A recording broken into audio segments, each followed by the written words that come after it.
Pilu ayah Oshima Yukari pramugari korban kebakaran Glodok Plaza, ungkap firasat sebelum kebakaran. Edi Sunarsono, ayah pramugari Oshima Yukari berharap mendapat kabar baik setelah putrinya menjadi salah satu korban hilang dalam kebakaran Glodok Plaza, Jakarta Barat hingga kini belum ditemukan sejak Rabu, 15 Januari 2025. Oshima Yukari diketahui merupakan pramugari maskapai BBN Airlines yang tengah menghadiri ulang tahun temannya, yang berlangsung di Dixotic Mall tersebut. Edi menuturkan hingga kini belum mendapat informasi resmi apakah Oshima termasuk dalam korban yang jenazahnya dibawa ke RS Polri Kramat Jati untuk diidentifikasi. Namun, dia dan sang istri sudah menyerahkan data pembanding antemortem kepada tim Disaster Victim Identification, DVI, untuk keperluan identifikasi jenazah secara medis. Edi mengatakan, sempat memiliki firasat saat salah kerabatnya mengunggah sebuah foto, namun 3 hari setelahnya firasatnya lemas beraktivitas pun tidak enak. Kabarnya kemarin sore setelah maghrib, Kamis sore. Pagi tadi terus saya berangkat saja naik pesawat dengan Embok Wedok, istri, ke sini, ungkapnya, dilansir dari surya.co.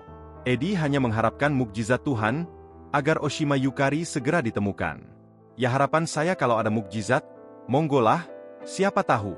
Apakah dia ada luka ringan atau di mana, tempat dirawat di mana. Kan gitu maksud saya seperti itu. Semoga ada mukjizat, tuturnya. Rekan-rekan Oshima sesama pramugari pun turut membantu pihak keluarga yang datang ke RS Polri Kramat Jati untuk menyerahkan data pembanding antemortem. Tapi bila nantinya takdir berkata lain, Edi mengatakan hanya berharap proses identifikasi dapat segera keluar dan menerima dengan lapang dada atas apa yang sudah terjadi. Dia hanya berharap dapat segera membawa pulang Oshima Yukari ke kampung halaman karena banyak keluarga yang sudah menunggu kedatangan Oshima. Edi Sunarsono mengaku tidak menyangka Oshima Yukari hilang dalam kebakaran di Glodok Plaza. Menurut kesaksian teman-temannya, mereka terpisah dengan Oshima Yukari saat kebakaran terjadi. Sejauh ini ada 14 orang yang dilaporkan hilang dalam kebakaran di Glodok Plaza.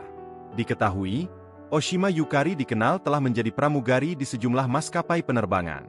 Wanita berusia 30 tahun itu begitu aktif di media sosial baik di TikTok dan Instagram. Ia juga kerap memposting tentang kesehariannya hingga saat traveling. Download Tribun X sekarang, menghadirkan lokal menjadi Indonesia.